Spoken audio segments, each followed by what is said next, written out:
Hello everyone, நம்ம தான் Gowri. Time machine அப்படிங்கிற ஒரு கான்செப்ட் வந்து நம்ம எல்லாத்துக்குமே ரொம்பவே புதுசான ஒரு கான்செப்ட். பட் ஆயிரக்கணக்கான வருஷமா மனிதர்கள் எப்படியாவது கடந்த காலத்துக்கோ இல்ல ஃபியூச்சருக்கோ போக முடியுமாங்கிறது வந்து மனுஷங்களோட ஃபேசினேஷன்ல என்னைக்குமே இருந்துகிட்டே தான் இருந்திருக்கு. டைம் மெஷின்ஸ்ல வந்து நிறைய டைப்ஸ் இருக்குது. அதாவது யோசிச்சு பாக்குறப்ப கூட கொஞ்சம் பிராக்டிகலா நம்ம யோசிச்சு பார்ப்போம்.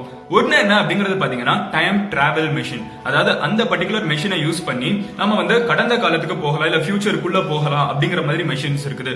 ரெண்டாவது விதமான மெஷின்ஸ் என்ன தெரியுமா? டைம் வியூவிங் மெஷின் அப்படின்னு சொல்லுவாங்க. அதாவது கடந்த காலத்துல நடந்த விஷயங்களை கண்ணால பார்க்க முடியும், இல்ல ஃபியூச்சர்ல நடக்க போற விஷயங்களை கண்ணால காமிக்கிற மாதிரி ஒரு மெஷின் இருந்தா அது எப்படி இருக்கும் அப்படிங்கிற ஒரு விஷயம் வந்து நம்ம எல்லாத்துக்குமே ஒரு சின்ன இன்ட்ரெஸ்ட் வருதா? ஆனா இருக்குது அப்படிங்கறத வந்து சில சர்ச்ல இருக்கிற ஃபாதர்ஸ் சொல்லியிருக்காங்க. இவங்க வெறும் ஃபாதர்ஸ் மட்டும் கிடையாது, அதை தாண்டி சில சயின்டிஸ்டும் கூட அப்படிங்கறத சொல்லலாம்.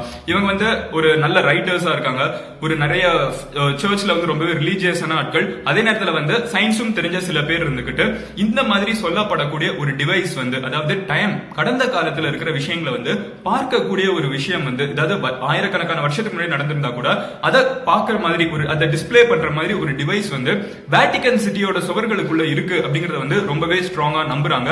அதை பத்தி தான் இன்னைக்கு நான் உங்ககிட்ட பேச போறேன். இது வந்து ஒரு கான்ஸ்பிரசி தியரியா இருந்தாலும் நிறைய பேர்னால நம்பப்படக்கூடிய விஷயம் அப்படிங்கிறதுனால இதை டீடைலா எக்ஸ்பிளைன் பண்ணலாம்னு நினைச்சேன். கேட்கறதுக்கு ரொம்பவே இன்ட்ரெஸ்டிங்கா இருக்கும் அப்படிங்கறத நான் ஸ்டார்டிங்லேயே சொல்லிடுறேன்.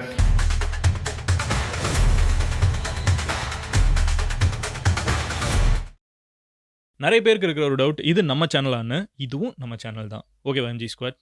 இப்போ வீடியோ பாருங்க. ஒரு சின்ன விஷயம், வேட்டிகனை பத்தி ஒரு சின்ன இன்ட்ரோ நம்ம எடுத்துப்போம். முதல் விஷயம் என்ன அப்படிங்கறது பாத்தீங்கன்னா, இந்த உலகத்துல ரொம்பவே மிஸ்டீரியஸான இடங்கள் இருக்கு, அதாவது மர்மம் நிறைஞ்ச இடங்கள். ஒரு மிகப்பெரிய கான்டினென்ட்டே வந்து தண்ணி கடியில போயிருக்கு அப்படிங்கறத சொல்லி தான் கேள்விப்பட்டிருக்கோம். பெர்முடா ட்ரையாங்கிள் மாதிரி இடங்களுக்குள்ள வந்து என்ன நடக்குது அப்படிங்கறதே வந்து தெரியாம இருக்கு. இதெல்லாம் வந்து மர்மங்கள். அதே நேரத்துல ரொம்பவே சீக்ரெட்டான இடங்கள் இருக்கு, ரகசியமான இடங்கள். ஏரியா 51 போல இடங்கள் வந்து ரொம்பவே சீக்ரெட்டா கவர்மெண்டே வச்சிருக்காங்க. அதுக்குள்ள என்ன இருக்குங்கிறது வெளியே யாருக்கும் தெரியக்கூடாது அப்படிங்கிறதுக்காக. சீக்ரெட், ரகசியங்கள், மர்மங்கள், அதே நேரத்துல பவர் எல்லாமே சேர்ந்திருக்கிற ஒரு இடம் என்ன அப்படிங்கிறது பாத்தீங்கன்னா வேட்டிகன் சிட்டி அப்படின்னு சொல்லலாம். கிறிஸ்டியானிட்டியோட தலைநகரம். இன்னைக்கு மட்டும் இல்ல, ஆயிரக்கணக்கான வருஷமா வேட்டிகன் சிட்டி வந்து ரொம்பவே பவர்ஃபுல்லான ஒரு இடமா இருக்குது. கரெக்டா? இப்படி சொல்லப்படக்கூடிய வேட்டிகன் சிட்டிக்குள்ள குரோனோவைசர் அப்படின்னு சொல்லப்படுற ஒரு டைம் வியூவிங் மெஷின், அதாவது வந்து காலத்தை பார்க்க முடிகிற ஒரு மெஷின் இருக்கு அப்படிங்கறது வந்து ரெண்டு மிகப்பெரிய இல்ல ரெண்டு ஃபேமஸான பிரீஸ்ட் வந்து சொல்லியிருக்காங்க. அதை பத்தி தான் இன்னைக்கு நம்ம பார்க்க போறோம். இது அவங்க சொன்னது மட்டும் இல்லாம நிறைய பேர் நம்பப்படுது. அண்ட் இட்டாலியில இருக்கிற ஃபேமஸான நியூஸ் பேப்பர்ஸ் வந்து இதை வந்து ஆர்டிகலாவும் பப்ளிஷ் பண்ணிருக்காங்க. முதல் விஷயம் என்னன்னு பாத்தீங்கன்னா, இதுக்கு வந்து ஆனா சயின்டிபிக் கிளைம் எதுவுமே இல்லங்கிறது ஸ்டார்டிங்லேயே தெரிஞ்சுக்கோங்க. இது கம்ப்ளீட்டா வந்து ஒரு சூடோ சயின்டிபிக் டாபிக், இல்லைன்னா வந்து ஒருத்தங்க சொல்றாங்க, அதை யாருமே வந்து கண்ணால பார்த்தது இல்லை அப்படிங்கறத ஸ்டார்டிங்லேயே தெரிஞ்சுக்கோங்க. இவங்க என்ன சொல்றாங்க அப்படிங்கறத பார்ப்போம். இப்போ முதல்ல டைம் டிராவல் அப்படின்னு சொன்னா நம்ம எல்லாத்துக்குமே வந்து சூர்யா நடிச்ச 24 படம் ஞாபகத்துக்கு வரும். டைம் டிராவல் வந்து அவ்வளவு ஈஸி கிடையாது. ஒரு வாட்ச்ல வந்து நம்ம வந்து நம்பரை மாத்தினோம்னா நம்ம கடந்த காலத்துக்கோ ஃபியூச்சருக்கோ போக முடியாது. இவங்க சொல்ல வரது என்ன அப்படிங்கறது பாத்தீங்கன்னா, பிரான்கோயிஸ் ப்ரூனே அப்படிங்கிற ஒருத்தர் வந்து 2002ல ஒரு புக் ரிலீஸ் பண்ணியிருந்தாரு. அந்த புக்கோட பேர் என்னன்னா வேட்டிகன் நியூ மிஸ்ட்ரீஸ் அப்படிங்கிற ஒரு புக் வந்து ரிலீஸ் பண்ணியிருந்தாரு. இவர் வந்து வேட்டிகன்லயே இருக்கிற ஒரு மிகப்பெரிய ஒரு ரைட்டர், அதே நேரத்துல கொஞ்சம் சயின்ஸ் மேல நம்பிக்கை இருக்கிற ஒருத்தர், ரிலீஜியஸான ஒருத்தரும் கூட. இவர் எழுதியிருந்த புக்ல, வேட்டிகன் நியூ மிஸ்ட்ரீஸ் புக்ல வந்து ஒரு இம்பார்ட்டன்டான விஷயத்தை டச் பண்ணியிருந்தாரு. அது என்னன்னு பாத்தீங்கன்னா தி குரோனோவைசர் அப்படிங்கிற ஒரு விஷயத்தை டச் பண்ணியிருந்தாரு. தி குரோனோவைசர் அப்படிங்கிறது என்னன்னு பாத்தீங்கன்னா, இது வந்து ஒரு டைம் வியூவிங் மெஷின் அப்படின்னு அவர் சொல்லியிருந்தாரு. டைம் வியூவிங் மெஷினா இது பாக்குறதுக்கு எப்படி இருக்கும் அப்படின்னு கேட்டீங்கன்னா, இது வந்து ஒரு கேத்தோட் ரே டியூப் மாதிரி இருக்கும் அப்படிங்கறத சொல்றாங்க. சிம்பிள் டர்ம்ஸ்ல சொல்லணும்னா, ஒரு பெரிய பல்பு மாதிரி வச்சுக்கோங்க, ஒரு பெரிய டியூப் லைட் மாதிரி ஒன்று இருக்கும்னு வச்சுக்கோங்களேன். அந்த மாதிரி இருக்கிற ஒரு பெரிய டியூப்ல வந்து நம்ம வந்து கடந்த காலத்துல, அதாவது ஃபியூச்சர் இதை பார்க்க முடியாது, ஆனா கடந்த காலத்துல என்ன நடந்திருக்குங்கிறத பார்க்க முடியும் அப்படிங்கறத சொல்றாங்க. அப்ப சில கேள்விகள் எழுது.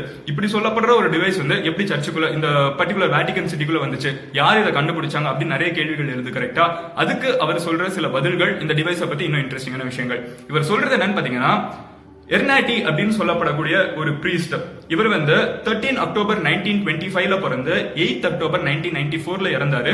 இவர் எதுக்கு ரொம்ப ஃபேமஸ் அப்படின்னு பாத்தீங்கன்னா, இவர் தான் வந்து இந்த பர்டிகுலர் டிவைஸ் குரோனோவைசர் அப்படின்னு சொல்லப்படுற ஒரு டிவைஸ். இவர் வந்து வேட்டிகன்ல இருந்த ஒரு பிரீஸ்டும் கூட, இவர் வந்து சயின்டிஸ்டும் கூட, ஆனா வேட்டிகன்லயே பிரீஸ்டாவும் இருந்தாரு. சோ இவர் தான் வந்து இந்த குரோனோவைசர் அப்படிங்கிற ஒரு டிவைஸ் வந்து கண்டுபிடிச்சாருங்கிறத வந்து லேட்டரா வந்து பிராங்கோயிஸ் சொல்றாரு. இப்படி சொல்லப்படுற இந்த எர்னாட்டி அப்படிங்கிற இந்த பர்டிகுலர் நபர் வந்து என்ன பண்ணிருக்காருன்னு பாத்தீங்கன்னா, இவர் வந்து இந்த உலகத்துல இருக்கிற தலை சிறந்த சயின்டிஸ்ட் நிறைய பேரை கூப்பிட்டுட்டு 1960s காலகட்டத்துல வந்து ஒரு மிகப்பெரிய ரிசர்ச் நடத்தி அதுல அவங்க சொல்ற நம்பர் என்னன்னு பாத்தீங்கன்னா கிட்டத்தட்ட 12 சயின்டிஸ்ட் அப்படின்னு சொல்றாங்க.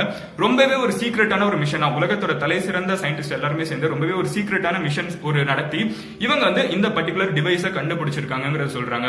அவரோட வார்த்தையில இதை டிஸ்கிரைப் பண்றது எப்படின்னு பாத்தீங்கன்னா, ஒரு பெரிய டியூப், அது யாருமே போட்டோ பார்த்தது கிடையாது, பட் இவங்க சொல்றது என்னன்னு பாத்தீங்கன்னா, ஒரு பெரிய டியூப் சுத்தி வந்து நிறைய லெவல்ஸ் இருக்கும், அதாவது வந்து பிடிச்சி இழுக்கிற மாதிரி வந்து நிறைய ஸ்விட்சஸ் இருக்கும், அதுக்கப்புறம் வந்து நிறைய பட்டன்ஸ் இருக்கும் அப்படிங்கறத சொல்றாங்க. இது வந்து பெரிய ஒரு டப்பா மாதிரி இருக்கும் அப்படிங்கறத வந்து அவங்களோட இவங்க டிஸ்கிரைப் பண்ற விதம் இது.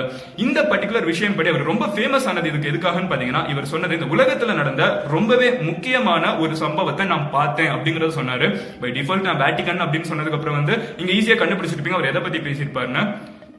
ஜீசஸோட க்ரூசிஃபிக்ஷன் இருக்குல்ல, ஜீசஸ சிலுவையில் அரைஞ்சதை வந்து நான் இந்த டிவைஸை யூஸ் பண்ணி பார்த்தேன் அப்படிங்கறத சொல்றாரு. இது அவர் சொன்னதுக்கு அப்புறம் வந்து அங்க இட்டாலியில இருக்கிற ஒரு ஃபேமஸான நியூஸ் பேப்பர் லா டொமினிகா டெல் கொரியர் அப்படிங்கிற ஒரு நியூஸ் பேப்பர்ல வந்து இந்த ஆர்டிகலையும் பப்ளிஷ் பண்றாங்க, அந்த பர்டிகுலர் போட்டோவையும் சேர்த்தே பப்ளிஷ் பண்றாங்க.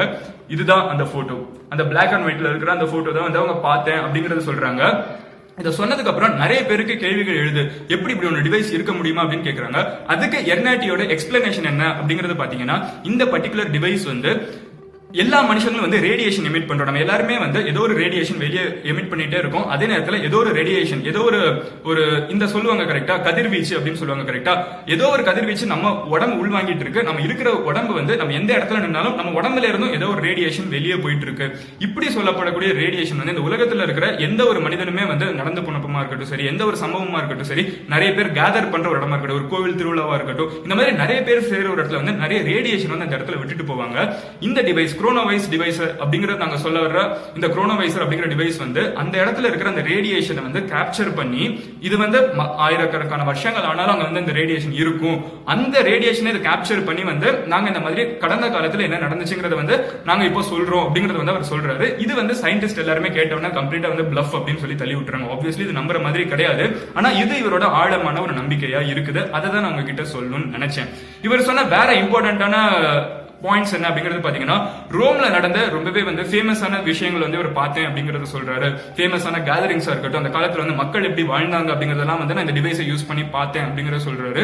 இவர் இதெல்லாம் சொன்னாலும் உலகத்துல இருக்கிற நிறைய சயின்டிஸ்ட் வந்து இதை கம்ப்ளீட்டா கேன்சல் பண்ணி இப்பெல்லாம் இருக்கவே இருக்காதுங்க, நீங்க வந்து சும்மா சொல்லிட்டு இருக்கீங்க அப்படிங்கறத சொல்லி இவர் வந்து கேன்சல் அவுட் பண்ணி வெளியே விட்டுறாங்க. இவர் சொல்லி பல வருஷம் கழிச்சு மறுபடியும் 2002ல வந்து பிராங்கோயிஸ் அவரோட புக்ல வந்து, ஆமா நானும் இந்த டீம்ல இருந்தேன், எனக்கும் இது தெரியும், இப்படி ஒன்று இருக்குது, வேட்டிகன் சிட்டிக்குள்ள இருக்குது, இதை வந்து வேட்டிகன் வந்து ரொம்பவே சீக்கிரட்டா சர்ச்சுக்குள்ள வச்சிட்டு இருக்காங்க, வெளியே தெரிஞ்சிடக்கூடாதுங்கிறதுக்காக அப்படிங்கிறது வந்து அவங்களோட ஒரு மிகப்பெரிய கிளைமா இருக்குது. அப்போ சில கேள்விகள் எழுது, ஏன் வந்து வேட்டிகன் இதை வெளியே விட மாட்டேங்கிறாங்க அப்படிங்கிறது வந்து, இது வேட்டிகன் மட்டும் இல்ல, உலகத்துல எந்த ஒரு ஹிஸ்டரியுமே நம்ம பாத்தீங்கன்னா நம்ம வந்து ஏதோ ஒன்று எழுதப்பட்டிருக்கு, அதை தான் நம்ம நம்பிட்டு இருக்கோம். பட் இந்த மாதிரி ஒரு டிவைஸ் இருக்குன்னு தெரிஞ்சிச்சுன்னா, அவங்க உண்மையிலே ஹிஸ்டரியில என்ன நடந்துச்சுன்னு தெரிஞ்சுக்கிட்டாங்கன்னா உலகத்தோட ஒரு பேசிக் இதே வந்து கம்ப்ளீட்டா மாறிடும். உண்மைகள் வந்து நிறைய மறைக்கப்பட்டிருக்கு, அதெல்லாம் வந்து வெளியே விடாம இருக்கணுங்கிறதுக்காக இவங்க வந்து உள்ளுக்குள்ள சீக்கிரட்டா வச்சிருக்காங்கிறது வந்து இவங்களோட கூற்றா இருக்கு.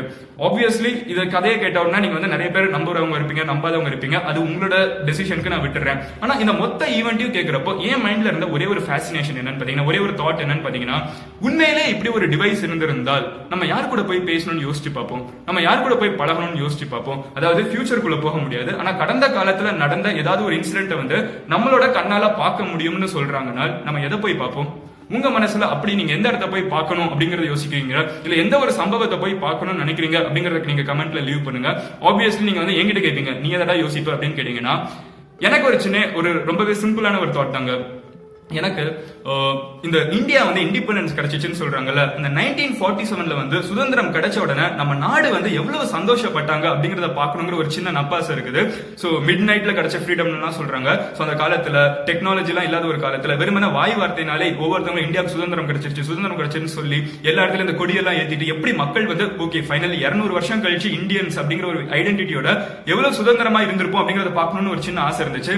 இந்த குரோனோவைசர் அப்படிங்கிற டிவைஸ் வந்து உண்மையா பொய்யா அப்படிங்கறதெல்லாம் தாண்டி நம்மளோட ஹிஸ்டரியில நம்மளுக்கு ரொம்ப பிடிச்ச ஒரு சம்பவம் எதா இருக்கும், நீங்க போய் பார்க்கணும்னு நினைக்கிறீங்கிறத வந்து கமெண்ட்ல லீவ் பண்ணுங்க. இதை யோசிச்சு பார்க்கறதுக்கு ரொம்பவே இன்ட்ரெஸ்டிங்கா இருந்துச்சு, ஒரு புது டாபிக்காவும் இருக்கும். அண்ட் ஃபர்தரா நீங்க இதை பத்தி தெரியணும்னா ஃபர்தரா நீங்க கூகுள் பண்ணி போய் பார்க்கலாம். நான் சொன்னவங்க எல்லாருமே வந்து இன்டர்நெட்ல இருக்காங்க. நீங்க குரோனோவைசர் அப்படின்னு சர்ச் பண்ணி பாத்தீங்கன்னா இதை பத்தின இன்னும் கொஞ்சம் டீடைல்ஸ் உங்களுக்கு இன்ட்ரெஸ்டிங்கா கிடைக்கும். அண்ட் வேற ஏதாவது இந்த மாதிரி இன்ட்ரெஸ்டிங்கான டாபிக்ஸ், மிஸ்ட்ரி நிறைஞ்சது இல்ல ஹிஸ்டரி நிறைஞ்சது நான் பேச நினைச்சீங்கனாலும் நீங்க கமெண்ட்ல லீவ் பண்ணுங்க. நீங்க ஏதாவது சோஷியல் மீடியால நான் ஃபாலோ பண்ண நினைச்சீங்கனாலும் கீழே இருக்கிற என்னோட சோஷியல் மீடியா லிங்க்ஸ் வந்து கமெண்ட்லயும் டிஸ்கிரிப்ஷன்லயும் கொடுத்துருக்கேன். அண்ட் நாளைக்கு உங்களை இன்னொரு ஒரு வீடியோல இந்த மாதிரி ரொம்பவே இன்ட்ரெஸ்டிங்கான ஒரு டாபிக்கோட நான் கண்டிப்பா வந்து மீட் பண்றேன். So see you next video. நாளைக்கு உங்களை இன்னொரு வீடியோல மீட் பண்றேன். Until then, bye. I'm signing off. Cheers. Have a great day. Bye.